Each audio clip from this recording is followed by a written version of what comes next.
안녕하십니까. 네, 코모키 비누과 이상훈입니다. 오랜만에 또 2주 만에 뵙습니다. 날씨가 갑자기 여름 날씨가 돼버렸죠. 뭐 한 3, 4일 전만 하더라도 추워가지고 뭐 감기가 막 걸릴 것 같다 막 이랬었는데 갑자기 뭐 여름이 돼버렸습니다. 중간이 없죠. 요즘은 날씨가 뭐 봄이라는 게 없어지고 바로 겨울에서 문을 한짝 열고 나가면 바로 여름이 돼 버리고 있네요. 뭐 오늘은 굉장히 덥죠. 자, 그래서 오늘도 여러분들과 함께 그 이비인후과에 대한 뭐 자세한 여러 가지 질문들을 받아보도록 하겠습니다. 고촌 날다람쥐님 안녕하십니까? 네, 반갑습니다. 그래서 오늘도 이제 질문을 여러 가지를 이제 받고 답변을 해드릴 텐데 오늘은 먼저 기존에 올라와 있는 질문을 먼저 같이 상담해보는 시간을 갖겠습니다. 베리타스주님 안녕하십니까? 네, 반갑습니다. 그래서 먼저 올라와 있는 질문 제가 보면서 설명을 좀 드릴게요. 여기 뒤에 나와 있는 질문이죠. 양념게장 쿠폰님 안녕하세요. 네, 반갑습니다. 자, 민정님이 질문을 해주셨네요. 해외에서 유학 중이시다. 해외에서 유학 중이시고 직접 병원을 방문할 수가 없어서 게시판에 질문을 남긴다고 하셨습니다. 질문 드리고 싶은 내용은 과거에 중이염을 앓았는데 수영하는 것이 귀에 문제가 될지 궁금하다. 그래서 과거에 중이염을 앓았었는데 내가 수영을 해도 되는지 아니면 수영을 할 수 없는지 한다면 어떻게 하면 좋은지 그런 걸 이제 여쭤보시는 거죠. 그래서 현재 나이가 27세이시라고 하시네요. 그래서 지금 현재 나이는 27세이신데 7살 때부터 삼출성 중이염이라는 걸 앓으셨다고 합니다. 그래서 오래전 일이라 정확하게 기억을 할 수는 없지만 몇 번의 외래 진료도 하고 심지어 뭐 전신마취 같은 수술을 통해서 지금은 이제 괜찮아졌다. 수술도 했다는 이야기죠. 네, 그래서 2012년도 즉 9년 전쯤이네요. 한 19살, 18살 때쯤에 귀에 약간 증상이 느껴져서 근처 이비인후과를 방문했는데 거기서 이제 의사가 코를 막고 귀로 바람을 넣어주라. 그런 걸 하게 되면은 증상이 호전될 거라고 이야기를 했다고 합니다. 그래서 그렇게 하시고 일주일 정도 항생제를 먹으면서 치료를 한 적이 있고 그 뒤로는 뭐 특별히 귀에 이상을 못 느꼈다고 하시네요. 자, 그래서 최근에 취미 활동으로 수영을 배우고 싶은데 과거에 앓았던 중이염 때문에 선뜻 시도하기가 꺼려지신다라고 합니다. 혹시 귀에 물이 들어가면 과거의 치료 및 수술을 받았던 중이염에 부정적인 영향을 줄 수 있는지 궁금합니다. 건강하시고 새해 복 많이 받으세요 라고 하셨네요. 자, 옛날에 질문을 주신 것 같아요. 자, 그래서 결론의 요지는 그렇습니다. 어릴 때부터 중이염을 많이 앓았고 그 중이염을 많이 앓아서 뭐 나이가 들고부터는 괜찮았는데 이제 이게 나이가 들고 이제 수영을 하는데 수영을 해도 되는지 중이염이 수영에 영향을 미치는지 그걸 물어보시는 것 같아요. 예, 윤희님 안녕하십니까? 반갑습니다. 다니슬님 반갑습니다. 예, 다니슬님은 그 영문 표기가 단이슬이라고 단아일 이렇게 되네요. 다니슬님. 네. 꼭 외국 이름 같이 보이네. 아이디가. 자, 반갑습니다. 어쨌든. 자, 그래서 이건 이제 이거는 모든 사람들이 가지는 이제 궁금한 거죠. 중이염이 있는데 수영을 해도 되느냐? 많은 분들이 물어보십니다. 그리고 흔히들 이제 중이염이 있으면 수영장에 가시면 안 된다. 수영을 하면 게 중이염에 해로울 것이다. 라고 생각을 많이 하시죠. 자, 그 결론부터 말씀드리면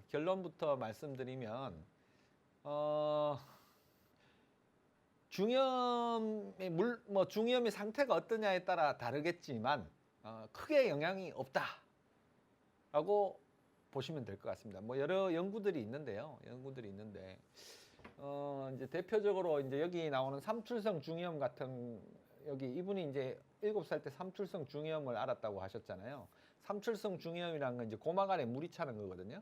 그래서 그거를 이제 잠깐 보시면 이제 중이염이 뭐 어떤 거냐에 대해서 먼저 설명을 좀 드릴게요. 이걸 보시면서 제가 설명을 드리겠습니다.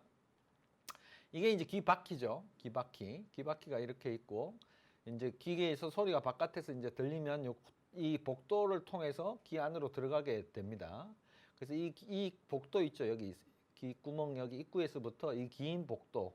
여기를 우리가 웨이도라고 불러요. 웨이도. 바깥에 나 있는 기도로라고 해서 웨이도라고 하죠. 동굴 같잖아요. 동굴. 길다란 동굴 같은 요게 이제 웨이도고요. 여기 이제 끝에, 이 웨이도의 끝에는 이렇게 고막이 있습니다. 고막. 이게 고막이라고 하는 곳인데, 이 고막이라는 이제 소리가 바깥에서 빵 날리면 이 고막의 소리가 딱 전달이 되고, 그 다음에 이 진동이 이제 귀로 들어가게 되는 거죠. 그래서 흔히 이제 우리가 그 귀에 물이 들어간다고 하게 되면 이 고막에 의해서 물이 들어가도 이 고막을 뚫고 들어갈 수가 없어요. 더 이상은. 예. 강나연님 안녕하세요. 딸기80님도 안녕하십니까? 자, 그래서 이 고막이 정상적으로 이게 잘 있는 분들의 경우에는 귀에서 이제 귀에 물이 들어가더라도 이 고막에 막혀가지고 더 안쪽으로 들어갈 수가 없게 돼 있는 그런 구조죠. 그래서 귀에 아무런 문제가 없는 사람들 뭐 수영을 하든 뭘 하든 아무 상관이 없죠. 이 안에 귀에 물이 들어갔다고 하더라도 뭐 크게 고막이 가로막고 있으니까 큰 문제는 없습니다. 자, 그래서 그러면 이 안에 이제 물이 들어가게 되면은 이 물이 고여 있는 걸 우리가 흔히 이제 귀에 물이 들어가면 수영 같은 걸 하고 나면 막 이 귀를 면봉 같은 걸로 파고해서 여기를 자꾸 이제 물을 빼내려고 하잖아요. 굳이 그런 일은 안 하셔도 된다. 왜냐하면 여기 막혀 있고 하기 때문에 더 들어갈 데도 없고 정상적인 고막이 있는 분이라면 그냥 물이 들어간 쪽 귀를 밑으로 향하게 한 다음에 한 5분 정도 텔레비 보고 있으면 대부분 물이 다 바깥으로 흘러나오게 돼 있고 또 체온에 의해서 다 수증기로 증발되게 돼 있습니다. 그래서 그 고막이 건강한 사람이 수영을 하고 나서 귀에 물이 들어갔다고 하더라도 크게 걱정하실 필요는 없습니다. 자, 그렇다면 중이염은 뭔가? 중이염은 뭔가 하면 이제 중이라는 것은 여기서 여기까지가 제가 고막 있는 데까지가 웨이도라고 그랬죠. 이 웨이도에 염증이 생기는 건 웨이도염이라고 합니다. 그러니까 여기서부터 여기까지 귀 입구부터 시작해서 고막까지 염증이 생기는 건 웨이도염. 자, 중이라는 것은 바로 이 고막을 이제 문을 열고 들어가는 거죠. 바깥 복도에서 이제 호텔 방문은 웨이도고, 이제 호텔에 들어왔어요. 여기 엘리베이터에서 내려서 복도를 지나서 문 앞에 와 있는 거, 여기까지는 이제 우리가 웨이도라고 보면 되고요. 이 문을 탁 열고 들어가면, 그러니까 이 고막을 열고 들어가면 이 안부터는 이제 그 방이잖아요. 호텔의 내 방에 들어오는. 그 내 방이 바로 중입니다. 중이. 이 방이 이제 중이죠. 내의는 뭔가 하면 그 중이 요 부분에서 지금 이 달팽이 관처럼 생긴 거 있잖아요. 여기서부터 내의예요. 이 안에 금고 같은 게 또 있는 거죠. 방 안에 또 금고 같은 게 있는 이게 이제 내의라고 보시면 돼요. 그러니까 쉽게 말해서 복도는 웨이, 문을 열고 들어가 있는 그 공간은 중이. 그다음 그 중이 안에 이제 금고처럼 이렇게 달팽이 관하고 이런 것들이 있는 곳. 여기가 이제 내의라고 보시면 돼요. 자, 그래서 귀는 크게 웨이, 중이, 내의 이렇게 나뉜다. 그럼 중이염은 어디에 염증이 생기는 게 중이염일까요? 예, 맞습니다. 문을 열고 들어간 이 안에 생기는 염증이 중이염이에요. 자, 그럼 중이염은 어떨 때 생기느냐? 바깥에 고막이 이렇게 문이 딱 잠겨 있는데 그 수영을 많이 하고 수영장에서 물놀이를 많이 하면 중이염이 생길까요? 우리가 흔히 그렇게 알잖아요. 고막에 문이 이렇게 잠겨 있는데 바깥에서 물을 아무리 집어넣더라도 중이에 염증이 생길 일은 없어요. 여기는 지금 완전 밀폐가 돼 있으니까. 근데 여기 가만히 보시면 비상구가 하나 있어요. 이 비상구가 뭔가 하면 이 코하고 연결된 기다란 복도 같은 게 따른 비상통로가 하나 있잖아요. 이게 이제 유스타키오관이라고 하는 거예요. 이튜브라는 곳인데 유스타키오관. 이관이라고 하는 거죠. 이 이관이 바로 어디하고 연결되어 있는 코하고 연결되어 있어요. 코하고. 그러니까 우리가 코를 세게 풀면 코에 바람이 귀로 거꾸로 들어와서 귀가 멍멍해지는 건 바로 이 이관을 통해서 서로 코하고 귀가 비상구를 통해서 서로 연결되어 있기 때문에 그래요. 자, 그러면 이 정상적인 고막을 갖고 있는 사람이 고막에 구멍이 안 나고 아무 문제가 없다 그러면 이 중이에 염증이 생길 수 있는 방법은 이 코하고 연결된 이 비상 통로를 통해서 염증이 들어올 수밖에 없어요. 그래서 쉽게 말하면 중이염이 잘 생기는 사람은 코가 안 좋은 거예요. 코가 안 좋은 사람들이 중이염이 잘 생기는 거예요. 그러니까 중이염은 어떨 때 코에 있는 염증이 귀로 오는 경우가 많다. 이 이관 기능, 이 이관 기능이 떨어지거나 코에 콧물이 나거나 코감기가 자주 걸리고 뭐 알레르기가 있거나 코를 들이마시거나 하는 축농증, 하여튼 코에 염증을 많이 앓는 사람들, 감기를 많이 앓는 사람들, 이런 사람들이 중이염이 잘 생기는 거예요. 왜? 고막 쪽으로 염증이 들어오는 게 아니라 주로 이쪽으로 염증이 생긴다는 거죠. 이관을 통해서. 그래서 여러분들이 내가 어릴 때 수영을 많이 해서 중이염이 잘 생겼다. 이건 잘못된 이야기라는 거죠. 여러분들이 어릴 때 수영을 아무리 많이 열심히 하고 박태환 선수보다 더 오래 어디 수영장에서 뭘 했다고 하더라도 그것 때문에 중이염이 오지는 않는다는 거죠. 왜? 고막이라는 튼튼한 문이 중이 쪽으로 들어오는 걸 다 막고 있기 때문에 이쪽에서 중이염이 생길 수는 없어요. 그럼 이제 어떨 때는 가능하겠어요? 예를 들어서 누가 여기를 다쳐가지고 고막을 파열시킨다든가 해서 이 바깥에서 균이 강제로 주입이 되면 중이염이 생길 수는 있겠지만 그런 일이 아니라면 바깥에서 수영을 많이 했다고 해서 중이염이 오진 않는다. 대부분의 중이염은 어디서 온다고요? 예, 코를 통한 이 비상구, 이관을 통해서 코에 있는 염증들이 이 중이로 오게 돼 있다. 그래서 코가 안 좋은 사람들이 중이염이 잘 생긴다. 이런 걸 알고 계시면 됩니다.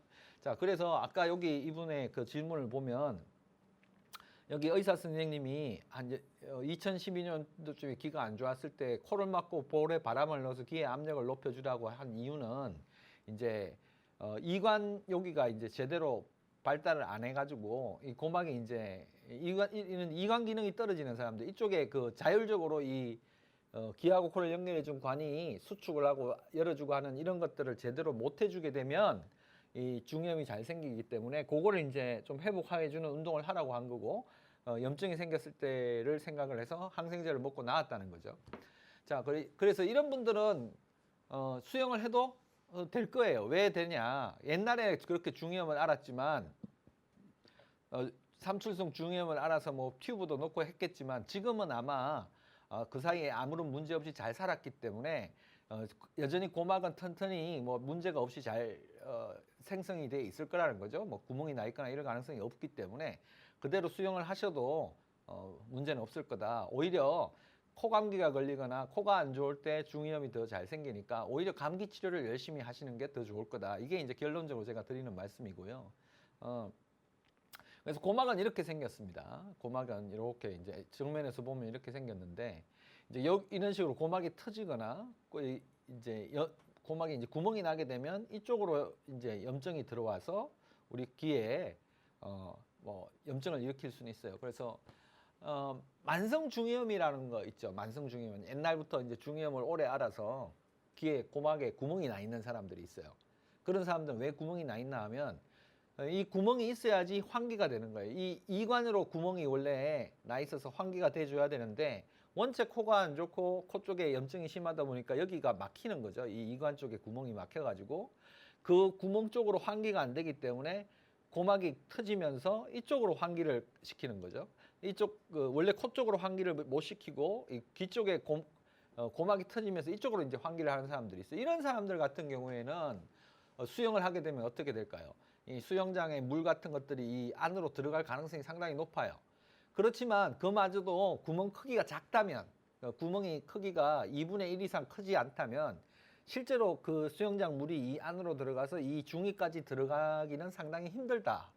그리고 그런 게 들어간다고 하더라도 거기에 있는 그 수영장 물이 이 귀에 염증을 일으킬 만큼 어떤 그 중위에 살 수 있는 그런 세균들이 많이 있을 가능성은 드물기 때문에 고막에 큰 구멍이 있고 지금 현재 고름이 나오고 이런 사람이 아니라면 수영을 한다든가 바닷물 수영, 특히 뭐 해수욕장에 수영을 한다든가 장기간 수영을 하는 게 이 중이염을 유발하거나 할 가능성은 떨어진다는 거죠. 예를 들어서 어린애들이 이제 그 삼춘성 중이염이 있어서 전신 마취를 하고 이제 튜브를 많이 하잖아요. 환기 튜브라고 해서 삼출성 중이염을 낫게 해주기 위해서 이제 고막에다가 구멍을 끼는 튜브 삽입 수술을 해요. 전신 마취를 하기도 하고 부분 마취를 하기도 하고 어른들도 하고 애들도 하는데 그러면 그 튜브 한 사람들은 구멍이 나 있으니까 수영을 해도 되냐? 애들하고 우리 애가 이번에 뭐 삼출성 중이염 때문에 튜브를 했는데 수술을 튜브를 한 지 얼마 안 됐기 때문에 수영장 이번 여름에 수영을 가도 되느냐 이렇게 물어보시는 분들이 많죠. 결론적으로 말하면 해도 됩니다.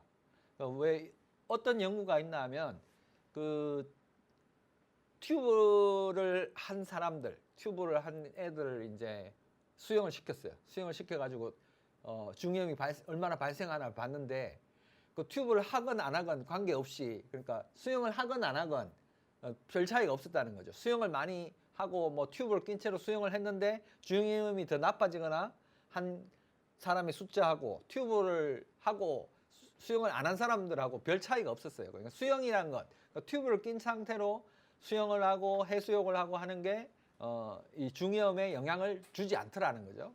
그래서 삼출성 중이염으로 튜브 수술을 하고 난 이후에 애기들 데리고 수영장 가도 되느냐라고 물어보면 됩니다. 예, 가셔도 상관없습니다. 라고 저희가 말씀을 드립니다. 그런데 아무리 그렇게 말씀을 드려도 잘 안 믿으시죠. 왜냐하면 고막에 그 튜브에 구멍을 내놨는데 물이 들어가면 안 좋지 않냐 뭐 이렇게 생각을 하기 쉬우니까. 근데 그 튜브 안으로 물을 집어넣기도 되게 힘들어요. 물이 들어가더라도 그 안에 들어가고 실제로 그 물이 안에 내위까지 중위까지 들어가기가 굉장히 힘든 프로세스이기 때문에 실제로 튜브 끼고 수영하고 하는 데는 크게 지장이 없다라고 아시면 되겠습니다. 그래서 오히려 수영장에서 수영을 오래 하는 건 중이염보다 웨이도염에 영향을 많이 줘요. 웨이도염. 웨이도염은 아까 제가 말씀드린 이 복도에 염증이 생기는 거잖아요. 그래서 대부분의 사람들이 웨이도염하고 중이염을 잘 구분을 못 합니다. 더 문제가 되는 거는 수영 때문에 문제가 되는 건 중이염보다는 오히려 웨이도염이 더 문제라는 거죠. 일반 환자분들이 자기는 중이염이라고 그래서 오시는 분들 10명 중에 실제 중이염보다는 웨이도염인 경우가 더 많아요. 예를 들어서 나 중이염이다 라고 왔는데 그 중에 반절 이상은 중이염보다는 웨이도염인 거죠. 그래서 환자분들은 귀가 아프고 귀에서 진물이 나고 하면 다 중이염인 줄 알지만 대부분 웨이도염인 경우가 더 많다. 그래서 웨이도염 같은 경우에는 이 복도에 염증이 생기고 문제가 생긴 거잖아요. 이 복도는 이제 수영 같은 걸 하게 되면 귀 안은 원래 굉장히 드라이해야 돼요. 드라이한 상태고 있어야지 세균 번식이 안 되는데 여기가 굉장히 모이스처, 습해지면 그 습한 그 수분을 먹고 곰팡이도 자랄 수 있고 세균도 자랄 수 있고 뭐 섭진 같은 피부 질환이 여기 피부로 되어 있기 때문에 그런 웨이도염이 잘 생기는 겁니다. 그래서 그 수영을 많이 해서 진물이 많이 나고 하는 거 그건 이제 중이염이 아니고 웨이도염인 거죠. 그래서 어릴 때부터 수영 많이 해서 나는 뭐 중이염이 생겼어요가 아니라 어릴 때부터 수영을 많이 해서 웨이도염이 잘 생긴다 이렇게 아시면 될 것 같습니다. 자, 그래서 오늘 질문드린 첫 번째 질문 유학 중에 어릴 때부터 알았던 중이염으로 수영을 하는 게 괜찮으냐? 예, 결론적으로 말해서 상관없다. 수영을 하셔도 크게 문제가 되지 않는다.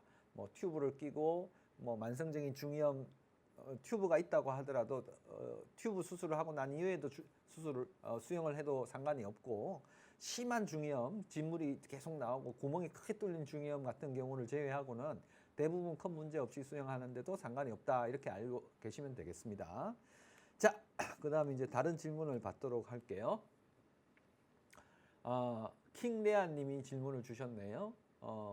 이명과 메니에르는 왜 생기나요? 라고 질문을 주셨습니다.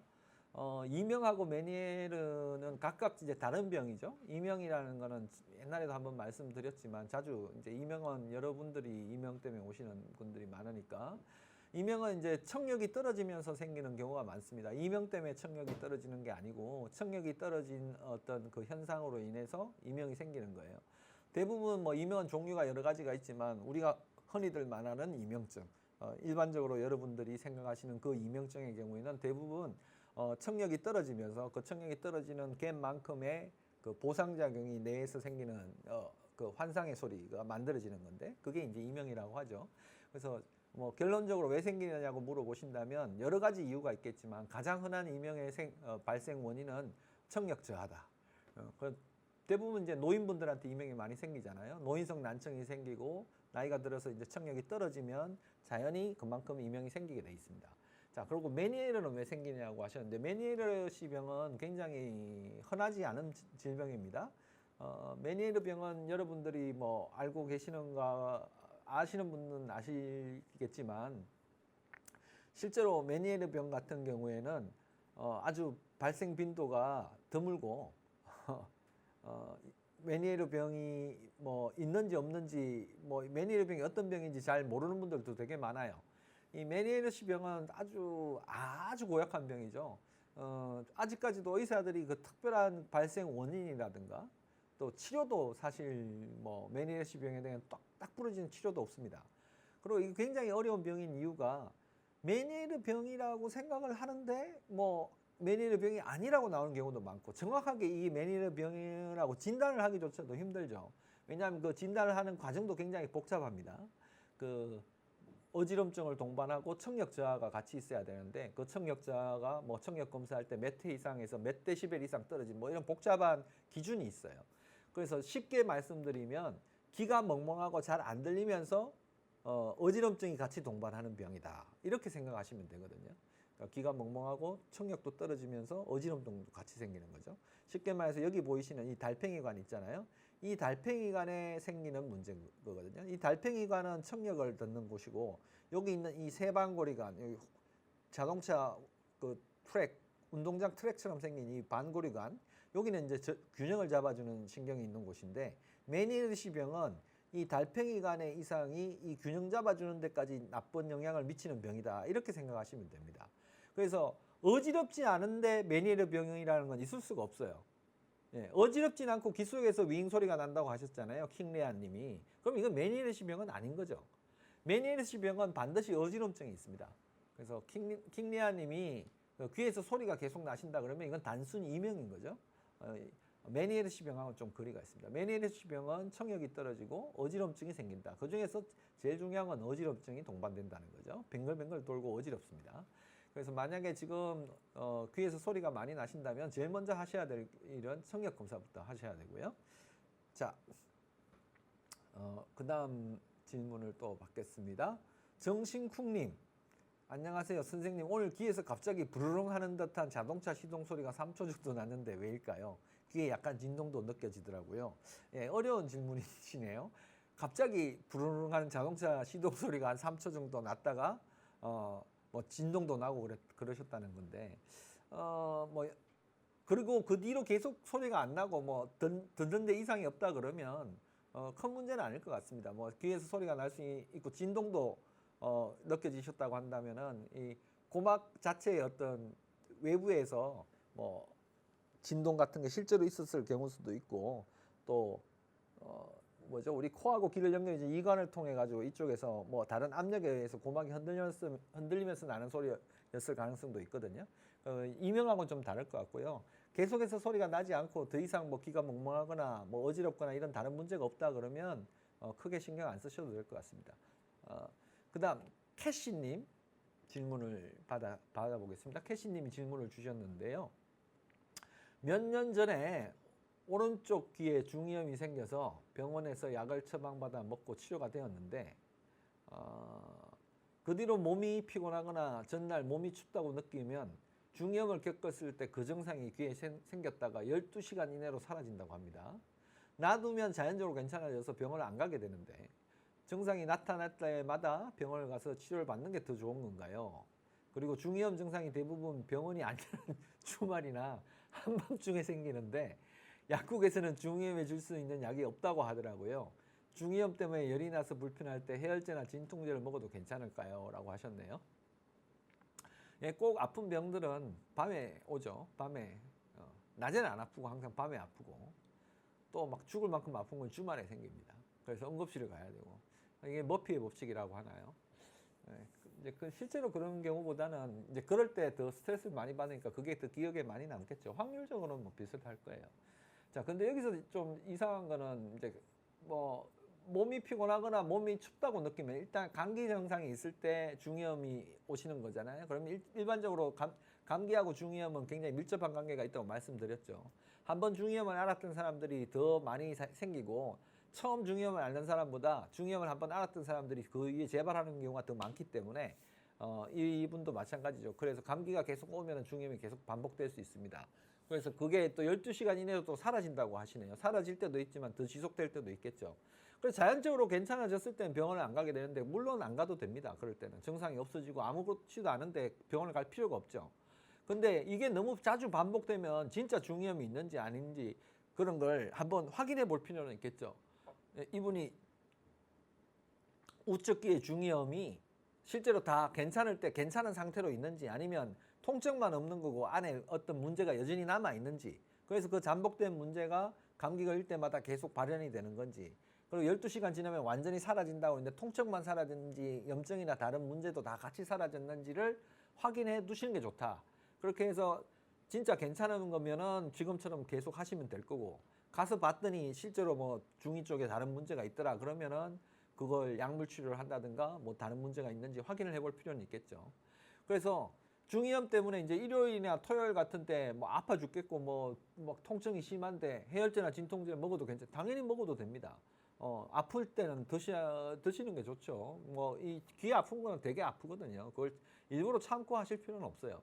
그래서 뭐 병원에 못 가거나 할 때는 약국에서 뭐 진통제나 소염제 우리가 흔히 먹는 브루펜 같은 거 그런 걸 일시적으로 드시면서 통증을 컨트롤 하시는 게 도움이 되죠. 대신에 이제 12시간 이내로 사라진다는 이런 일이 너무 자주 겪게 되면은 실제로 멀쩡할 때도 귀가 괜찮은지, 뭐 여러분들이 중이염이나 귀에 프로블럼이 한 번씩 있으신 분들은 기본적으로 제일 해야 될 거는 병원에 꼭 한번 가셔서 내 고막이 정상인가, 나는 웨이도염이 없는가, 그 다음에 내 청력 검사를 해서 나는 청력이 정상으로 있는가, 이런 것들을 기본적으로 알아두시는 게 굉장히 중요해요. 왜냐하면 저희 병원에 이제 요즘 이제 코로나 때문에 호흡기 환자가 많이 없지만 귀 환자들이 되게 많아지고 있거든요. 그런 분들이 오셔서 이제 귀가 잘 안 들리고 갑자기 뭐 돌발성 난청이나 이런 걸로 오시고 아니면 중이염 때문에 오셔가지고 이제 청력 검사를 하면 청력이 많이 떨어져 있단 말이죠. 자, 그러면은 이 청력 떨어진 게 이번에 아파서 떨어진 건지 원래 내가 이 정도 청력이 많이 떨어져 있는 건지 이런 걸 몰라요. 원래 기본 청력이 얼마인지를 자기가 모르고 있는 거죠. 우리가 시력은 내가 1.0, 1.2 다 알고 있지만 내 청력이 정상적인지 아니면 정상으로 내가 느끼지만 이게 원래 다른 사람 평균보다 낮은지 이런 걸 알고 있는 사람들이 드물다는 거죠. 그렇다 보니까 막상 이제 귀에 문제가 생겼을 때 청력이 많이 떨어져 있으면 이게 원래 이 사람이 청력이 이 정도 떨어져 있는 사람이었는지를 알 수가 없는 거예요. 그래서 청력 검사 이런 건 다 보험되기 때문에 여러분들이 한번 시간 나실 때 요즘 같을 때 이비인후과 환자도 없고 되게 조용하고 편하게 가서 진료 보실 수 있거든요. 가셔서 청력 검사 한번 해보세요. 청력 검사 다 해봐야 뭐 비용도 뭐 만 얼마 뭐 그 정도밖에 안 나오기 때문에 뭐 청력 검사하고 뭐 청력 검사 뭐 온갖 청력 검사를 다 해도 비용은 그렇게 안 나옵니다. 다 보험이 되기 때문에. 그래서 한번 검사를 해서 내 청력이 어떤 건지, 그다음 고막도 당연히 그걸 가면은 이제 뭐 청력 검사만 하겠어 의사들이 다 고막이 어떤지 다 봐주니까 이래저래 다 하시면은 이제 기본적으로 내 귀가 어떤 상태인지를 알아두는 건 굉장히 중요하죠. 자, 그렇게 하시고 그다음에 다니슬님, 오늘도 좋은 말씀 해주셔서 감사해요. 너무 어려운 이야기를 하는 것 같아서 죄송합니다. 요즘은 코로나로 인해 집에 있는 시간이 많다 보니까 계속 핸드폰으로 뭔가를 듣는 습관이 생겼는데 저도 그렇습니다. 뭐 듣기도 하고 보기도 하고 눈도 되게 많이 나빠지는 것 같아요. 귀가 피곤해 하지 않을까 그런 생각이 든다고 하십니다. 건강한 귀를 위해 어떤 생활이 좋은지 궁금합니다 라고 하셨네요. 예, 뭐 제가 맨날 와서 말씀드리는데 건강한 귀를 위해서 하는 좋은 습관이 어떤 게 있는지, 어떤 생활 패턴이 좋은지를 이제 말씀을 드릴까 하는데요. 뭐 여러분들도 다 아실 거예요. 채널 많이 보시고 또 제 방송 같이 뭐 이렇게 보신 분들, 그리고 뭐 인터넷에서 떠도는 것들 많이 보신 분들은 다 알겠지만 이제 귀가 하는 역할 중에 제일 중요한 건 뭡니까? 귀는 우리 몸에서 이렇게 듣는 역할을 하잖아요. 듣는 역할. 그래서 귀에서 제일 중요한 건 우리가 귀에 제일 보살피고 귀에 신경을 써야 될 거는 귀가 잘 들리게 하는 게 제일 중요하겠죠. 귀의 청력을 잘 보존하는 게 가장 중요합니다. 그래서 청력을 보존할 수 있는 가장 중요한 방법, 내가 지금 잘 듣고 있는 이 청력을 나이가 60, 70, 80이 돼서도 잘 듣게 할 수 있는 방법, 이게 중요할 거 아니에요. 여러분들 지금 이 방송을 보시는 분들 중에 뭐 나이가 20대이신 분도 있으실 거고 40대, 50대, 60대 분도 계실 텐데, 자, 나이가 40이 되면 제일 먼저 생기는 게 노안이죠. 노안이 생겨서 눈이 이렇게 앞에 있는 글자를 잘 못 보게 돼서 눈이 막 이렇게 뭐 돋보기 같은 걸 쓰다거나 아니면 근시가 있는 사람들은 안경을 이렇게 들어서 뭘 봐야지 보이는 이런 노안이 오게 됩니다. 나이가 40세 이후로. 물론 어떤 사람은 39에 오기도 하고 어떤 사람은 45이 됐는데 안 생기는 사람도 있겠죠. 자, 그렇지만 평균적으로 40세가 되면 노안이 오거든요. 이제 그러면 이제 노안 같은 건 막을 수가 없잖아요. 자, 청력도 70세가 되면 노인성 난청이 와요. 평균적으로 나이가 70이 되면 노인성 난청이라는 게 오거든요. 그러니까 노인성 난청은 뭔가 하면 내가 아무것도 안 했는데 나는 아무 짓도 안 했는데 나이가 70이 되면 청력이 떨어지는 거죠. 예, 그 70세를 기준으로 청력이 급격하게 떨어지기 시작합니다. 사람들이 평균적으로. 물론 80, 90 먹었는데도 귀 잘 들리는 분 계시죠. 저희 어머님이 나이가 84시신데 84세신데 청력이 저희 와이프보다 더 좋아요. 노인성 난청 같은 게 아직 안 오신 거죠. 예, 그런 분도 계신 반면에 우리 저희 집사람 같은 경우에 지금 청력이 좀 많이 안 좋거든요.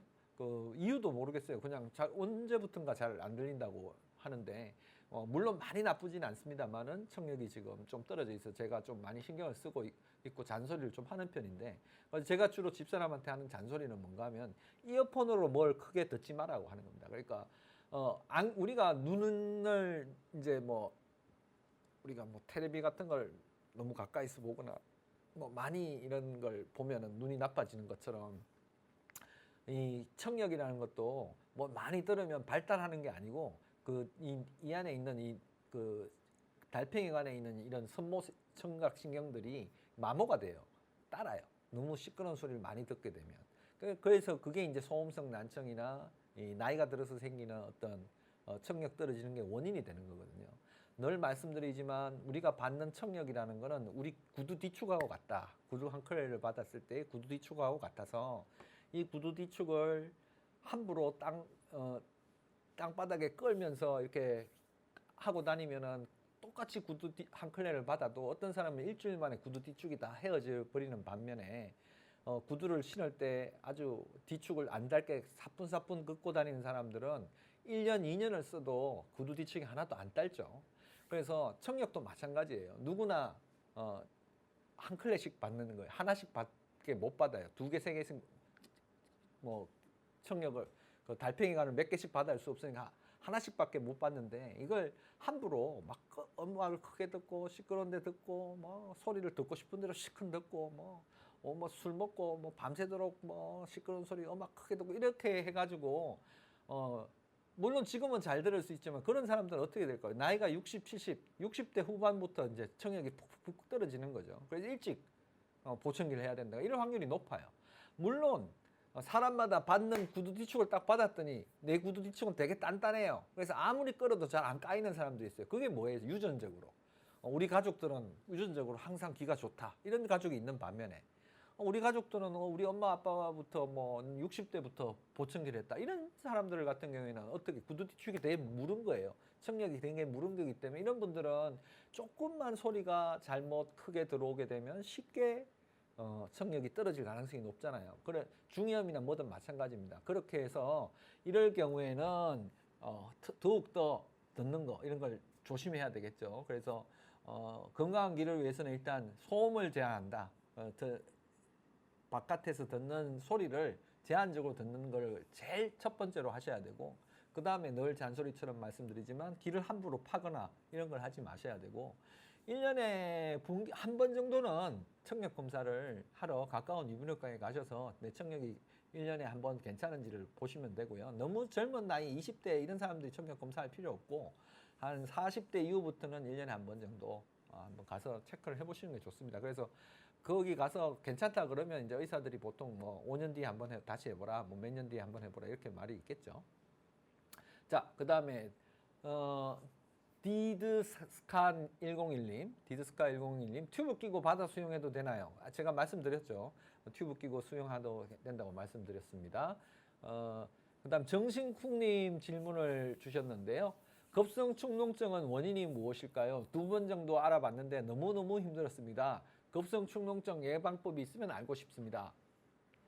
급성축농증, 다른 말로 급성부비동염이라고도 하죠. 이 급성부비동염은 일종의 코감기입니다. 코감기, 코에 염증이 생기는 건데 우리 코 안에는 이 부비동이라는 게 얼굴 뺨 속에 여기 삼각형 거꾸로 해놓은 모양으로 이 광대뼈 안에 뼈 속에 빈 공간이 있어요. 거기가 부비동이라고 하는데 그 부비동 중에 제일 큰 사각동이라고 하는데 이런 부비동은 여기에만 있는 게 아니라 이마에도 있고 양 미간 사이에도 있습니다.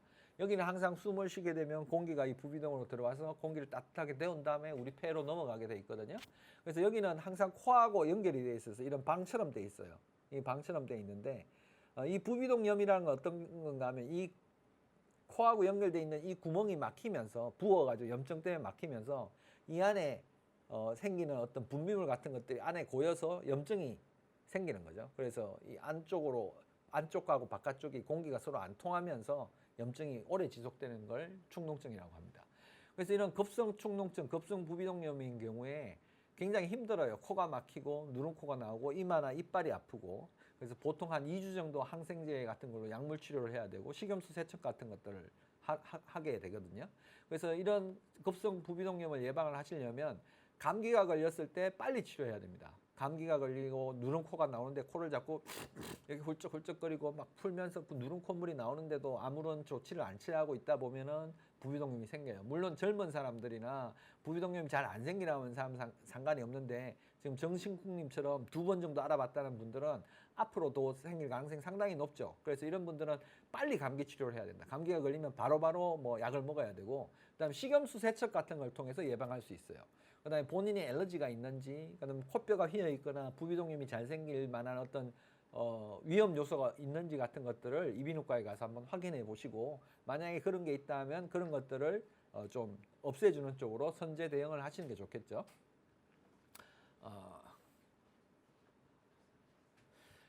그 다음 또 질문을 드리겠습니다. 질문을 받아보겠습니다.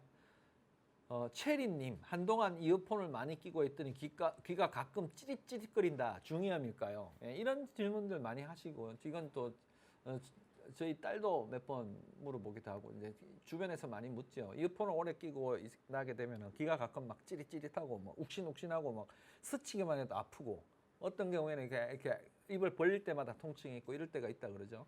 자, 이거는 이제 그 실제로 뭐 중이염이나 이런 걸 가능성보다는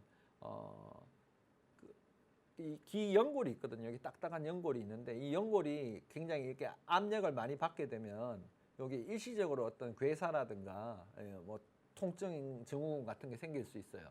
그래서 오랫동안 여기에 뭐가 이렇게 눌린 상태로 있다 보면 여기가 굉장히 통증에 예민해지면서 그런 걸 겪을 수가 있기 때문에 이어폰을 많이 끼는 사람들은 그걸 한동안 이어폰을 빼고 지내보시면 그 가끔 찌릿찌릿한 게 없어집니다. 그런데 그게 계속 그렇게 빼고 났는데도 계속 찌릿찌릿하거나 아프다 그러면은 한번 가보시면 그 안에 뭐 모낭염이라든가 다른 웨이도염이나 이런 게 있을 가능성은 높지만 중이염일 가능성은 별로 없습니다. 그러니까 중이염은 아닐 것 같아요. 자, 그 다음 또 질문을 보겠습니다. 희망님, 안녕하세요. 상대적으로 음악을 전공하는 사람들이 나이가 들었을 때 좀 더 빨리 청력이 안 좋아지겠네요. 라고 하셨네요. 예, 아무래도 그렇습니다. 대부분 저희들이 이제 귀가 청력이 갑자기 많이 떨어져 있는 분들을 와서 이제 그 언제부터 그랬느냐 이제 인터뷰를 하게 되죠. 환자들한테 언제부터 그러느냐 왜 그러느냐 이런 것들을 이제 질문을 하다 보면은 대부분 이제 뭐 음악을 한다.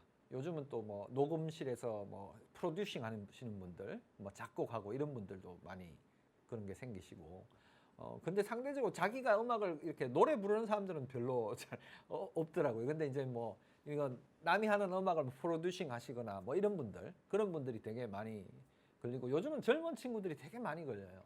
그 지하철을 타면은 되게 이제 사람들이 지하철 안에 그 무료한 시간을 달래기 위해서 뭐 야, 요즘은 뭐 젊은 사람뿐만 아니라 나이 드신 분도 다 그렇고 전부 다 이걸 많이 하잖아요. 이걸 많이 하고 하니까 요즘은 좀 이런 그 사람들이 청력이 많이 이제 떨어진 경우를 많이 보게 됩니다.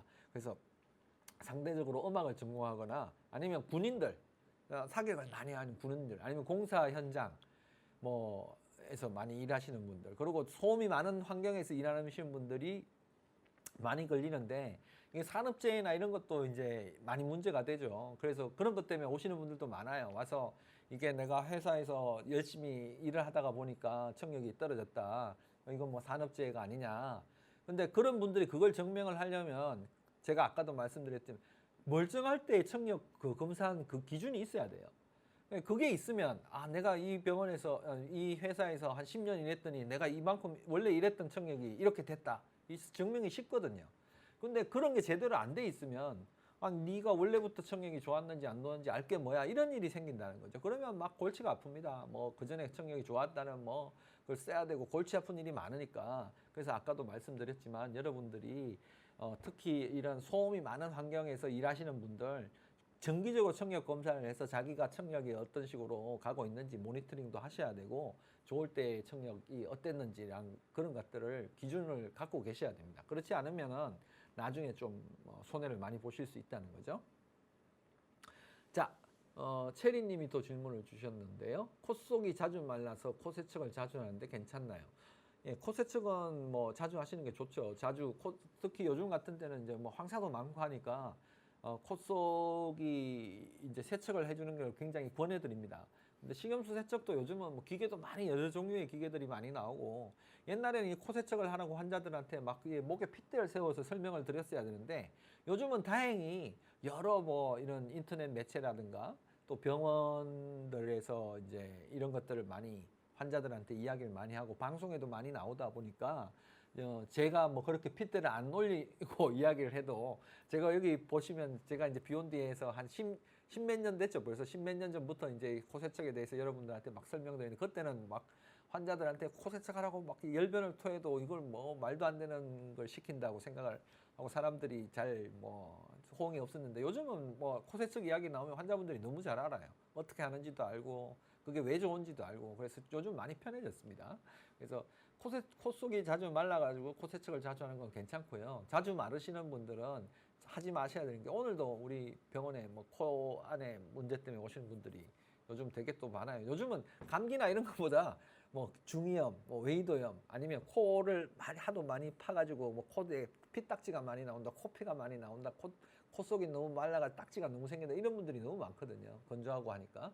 그래서 그런 분들이 자꾸 오면 제가 말씀드린 코를 파지 말고 코 안에 정기적으로 그 안연고 같은 걸 발라서 습도를 유지해 주라고 말씀드리고 하는데 여러분 그 체리님도 코 세척도 하시고 코 세척한 다음에 거기 안연고 같은 것들을 코 입구에 잘 발라주시면 많이 좀 그런 데서 유리하실 거예요. 자, 그다음에 정신국님이 알레르기 검사 문제도 없었고 한 달 정도 항생제 약을 주는데 정말 힘들었다고 하시네요. 맞습니다. 그 보통 우리가 그 급성 부비동염 같은 경우에 2주 정도 약을 먹거든요. 2주 정도 항생제 치료를 하게 되는데 2주 정도 약을 먹으면 10명 중에 9명 정도가 보통 항생제로 충농증이 없어지거든요. 부비동염이. 근데 그 중에 이제 또 남는 한 명 같은 경우 2주를 더 약을 먹게 됩니다. 그래서 최대 6주까지 약을 먹거든요. 그래서 6주까지 약을 먹고 뭐 한 2, 3주 더 쉬어보고 한 두세 달 정도 기다려 봤는데도 호전이 안 되면 이제 수술 같은 걸 하게 되죠. 근데 이제 문제는 그런 부비동염 같은 경우에는 한 번에 걸렸을 때 잘 안 낫는 것도 문제지만 한 번 걸린 분들이 계속해서 반복해서 생긴다는 게 그게 이제 축농증이나 부비동염의 환자들의 문제예요. 그래서 정신국님도 지금 벌써 한 2번 그러시고 고생을 하셨잖아요. 그래서 중요한 거는 약을 먹고 완전히 그 엑스레이상에서 축농증이나 부비동염이 없어진 걸 확인하고 약을 끊으셔야 돼요. 어느 정도 좋아졌다고 해서 약을 끊으면 얼마 안 가서 다시 또 염증이 생기는 경우가 있습니다. 그래서 그런 것들을 조심하셔야 됩니다.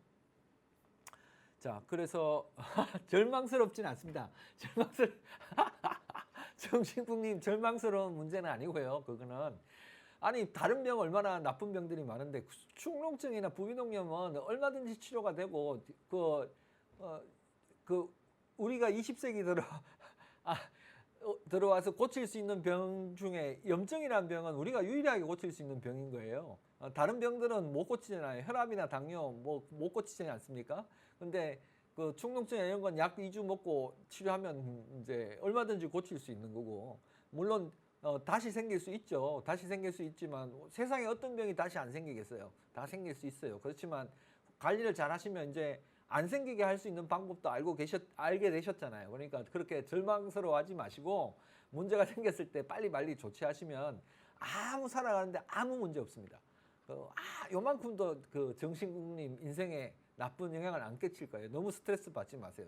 거기에 절망이 나오시면 이 세척 잘 하시고 식염 세척 잘 하시고 감기 치료 빨리빨리 하시면 됩니다. 네. 안다수영 TV님도 만성 사이너사이티스가 있으시다고 하시네요. 막 같은 이야기죠. 만성적인 부비동염은 정말 힘들죠. 그거는 이제 그 급성 부비동염하고는 완전 또 달라서 만성적인 부비동염이 있는 분들은 여러 가지 그 재반적인 해부학적인 문제라든가 언더라잉한 다른 병들이 문제가 있는 경우가 많습니다. 그래서 만성적인 축농증이 있는 분들은 그 치료가 굉장히 어려워요. 그래서 정말 이 만성 사이너스는 참 의사하고 환자가 서로 이렇게 잘 합심해서 이렇게 같이 잘 이끌어 가야 되는 병이에요. 저도 이제 저희 병원에 이 만성적인 축농증으로 오시는 분들이 있는데 그분들을 보면 항상 제가 참 안타깝게 생각을 합니다. 그래서 그분들도 막 멀리 이사 가셔도 이제 제 병원 저한테 이제 오시고 하는 분들이 제법 있으신데 그 이유가 뭐 별다른 치료가 없다는 걸 서로 아니까 이제 뭐 서로 이제 같이 이겨내야 되는 거죠. 네, 그래서 참 안타깝게 생각합니다. 안다수영 TV님 소금물 말고 반드시 식염 쓰셔야 돼요. 소금물은 안 됩니다. 종이비행기님 친정엄마가 70대 후반인데 눈물 구멍이 막히고 온도 차이가 있으면 콧물이 줄줄 흐르는데 어떻게 할까요? 눈물 구멍이 막힌다는 거는 이제 코 쪽이 막히기 때문에 눈물이 안 나와서 눈물이 자꾸 넘쳐 흐르고 콧물도 줄줄 흐르는 거죠.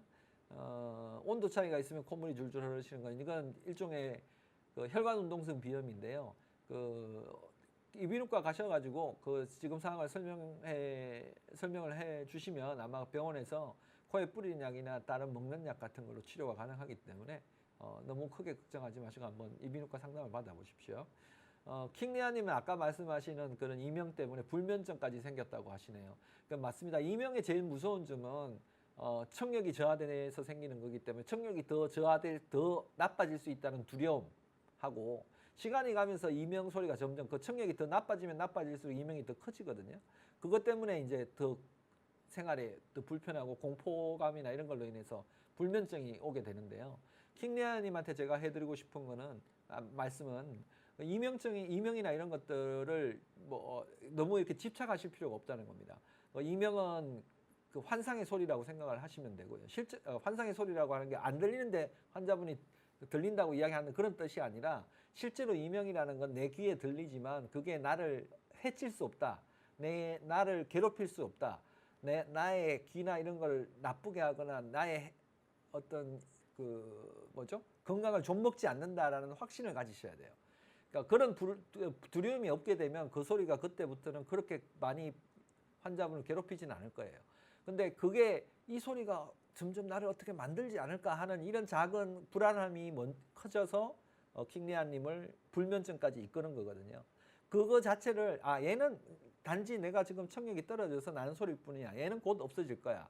내 귀에 들리긴 하지만 이거는 그렇게 나를 괴롭히는 소리가 될 수는 없어. 이런 식으로 피드백을 하셔야 되는 거예요.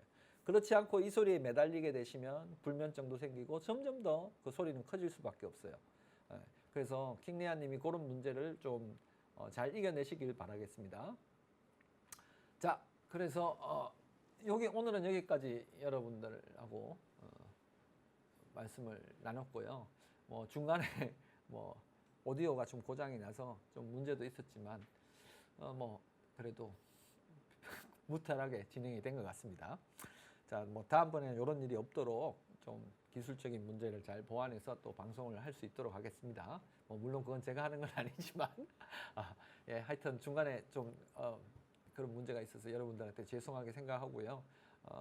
다음번에도 또 뭐 이런 비슷한 질문 같은 게 있으시면 여러분들이 비욘디 그 PD님들이나 또 이런 걸 통해서 질문을 주시면 제가 처음에 하는 것처럼 이런 식으로 여러분들한테 답변을 해드리고 하도록 하겠습니다. 모든 병들이 여러분들한테 실제로 그 병 자체의 어떤 그 데미지보다는 그게 병이라는 그 느낌으로 여러분들에게 공포를 주는 경우가 더 많습니다. 그거는 모르기 때문에 더 생기는 거죠. 의사인 저도 제가 모르는 병이 저한테 생기면 얼마나 두려운지 모릅니다. 며칠 전에 제가 한번 가슴에 통증이 굉장히 심하게 와서 혼자서 온갖 상상을 다 했죠. 뭐 이게 협심증인지 아니면 뭐 대동맥 박린지 아는 게 더 많으니까 더 많은 걱정을 하게 됐거든요. 식도염인지. 그래서 그날 하루는 굉장히 우울했었어요. 뭐 저도 그런데 뭐 그런 의학적 지식이 없는 환자분들은 더욱 더 하겠죠. 그래서 그런 것들에 너무 사로잡히지 마시고 또 사로잡히지 말라고 해서 너무 이렇게 무시하라는 그런 뜻은 아니고요. 여러분들이 걱정하는 거는 의사들한테 물어서 해결을 하시고 여러분들의 공포도 그걸 물음으로 해서 벗어나도록 하십시오. 그러니까 모르면 생기는 불안감이기 때문에 여러분들이 모르는 거는 여러분들의 그 공포를 해결해 줄 수 있는 의사한테 가서 물어보시고 해결을 하시면 될 것 같습니다. 그래서 그 공포감을 나누어서 지도록 하십시오. 자, 오늘은 여기까지 하겠습니다. 또 뭐 정신없이 오늘은 방송을 했네요. 감사합니다.